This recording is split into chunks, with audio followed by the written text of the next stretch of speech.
Hello students, एक बार फिर आप सभी का हार्दिक स्वागत पीकेटी एजुकेशनल अपडेट चैनल में। और आज आपका सामाजिक विज्ञान का पेपर था कक्षा 10वीं का।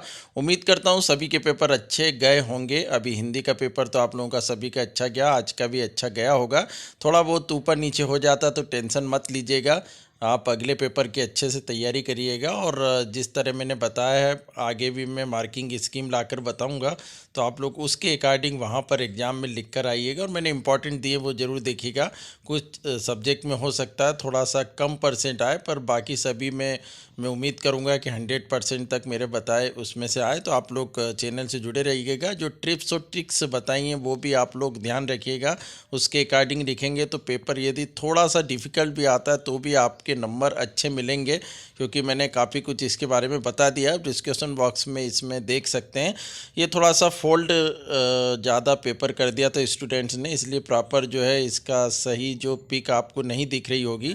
तो यहाँ पर आप देखेंगे पहला जो प्रश्न था यहाँ वस्तुनिष्ठ प्रश्न, उसका पहले का आंसर आएगा यहाँ पर महाराष्ट्र। और फिर दूसरा देखें, नेपोलियन का इटली पर हमला हुआ था 1797 में, 1797 फर्स्ट ऑप्शन रहेगा।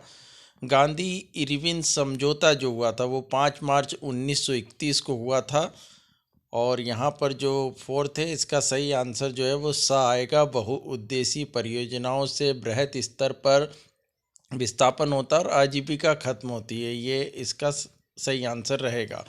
फिर उसके बाद हम यहाँ आगे देखें इनमें से कौन सी फलीदार फसल है, तो दालें आएगी, फलसेज जो हैं। और निम्नलिखित में से कौन सा उद्योग दूरभाष कंप्यूटर आदि निर्मित करते हैं, यहाँ पर इलेक्ट्रॉनिक आएगा। तो ये उम्मीद करता हूँ आपने सही भरा होगा यहाँ पे आंसर। रिक्त स्थान की पूर्ति, बड़ी कंपनियों को निगम कहते हैं या बहुराष्ट्रीय कंपनियाँ भी आपने लिखा होगा तो सही जाएगा। कॉरपोरेशन जो होता है वो यहाँ पर रहेगा। खालिस्तान की पूजा सदियों पुराना जनजाति विश्वास है, शिव भगवान की पूजा की जाती है इसमें। अफ्रीका में जो है वो रिंडर पेस्ट यहाँ पर आएगा। और औसत व्यक्ति जो औसत आय है उसको प्रति व्यक्ति आय कहा जाता है, पर कैपिटा इनकम। और इसके बाद तृतीय क्षेत्र को सेवा क्षेत्र सर्विस सेक्टर कहा जाता है। बैंक जमा पर देने वाले ब्याज से ऋण पर अधिक ब्याज लेते हैं डिपॉजिट पे। सही जोड़ी यहाँ पर जो है नेपोलियन की हार 1815 रॉलेट एक्ट जो हुआ है वो 1919 में हुआ। फिर जेम्स वाट ने यहाँ पर भाप का इंजन बनाया। संघ सूची जो है प्रतिरक्षा के लिए। मोटर गाड़ी उद्योग चेन्नई गुरुग्राम यहाँ पर है। कृत्रिम पतन जो है वो चेन्नई रहेगा। छठवें का यहाँ पर तीसरा जो आंसर है वो रहेगा। इसी तरह इंग्लिश मीडियम वाले भी यहाँ पर करेंगे। चौथा, सत्य असत्य में मनरेगा कानून 2005 से लागू किया गया, सही है। कोलकाता एक समुद्री पत्तन है, गलत है ये। जनवरी 1923 में असहयोग आंदोलन और खिलाफत आंदोलन शुरू हुआ था, गलत है ये। और फोर्थ यहाँ पर करेक्ट है। 18वीं सदी तक महीन कपड़े के अंतर्राष्ट्रीय बाजार पर भारत का दबदबा था। लोकतंत्र में सभी नागरिकों को एक ही वोट का अधिकार है, ये भी करेक्ट है। छठवें का जो है वो गलत आएगा। पांचवा सही है, छठवां यहाँ पर गलत है। और एक वाक्य में उत्तर देना, यहाँ किसी भी दो देशों के नाम बताने को कहा था जिसमें मजबूत लोकतंत्र है। तो एक सर्वे के अनुसार नॉर्वे और आइसलैंड जो है इनमें मजबूत लोकतंत्र माना जाता है। पूरे देश के लिए बनने वाली एक सामान्य सरकार को केंद्र सरकार या सेंट्रल गवर्नमेंट कहा जाता है। नागरिकों की गरिमा तथा स्वतंत्रता को बनाए रखने के लिए लोकतंत्र जो डेमोक्रेसी है वो सही प्रणाली है। इसके बाद फोर्थ का आएगा गठबंधन सरकार, जिसको अलायंस गवर्नमेंट कहा जाता है। फिर नागरिकता अर्बनाइजेशन। और फिर यहाँ पर धर्म जाति हिंसा रिलीजन कास्ट एंड जेंडर। तो स्टूडेंट्स ये इसके सही आंसर है। मैंने काफ़ी सावधानी बरती, पर फिर भी किसी में आपको लग रहा है तो एक बार अपनी बुक से ज़रूर आप उसको कंफर्म कर लें। बाकी ये फिर प्रश्नोत्तर थे। यहाँ पर मुद्रण तकनीक सबसे पहले किन देशों में विकसित हुई, इन सब के आंसर आपके बुक में हैं, आपने पढ़े भी होंगे। और काफ़ी सिंपल ही रहा है। बहुत कुछ मैंने जो बताए थे वो भी आए हैं, तो यहाँ आप मिलान कर सकते हैं।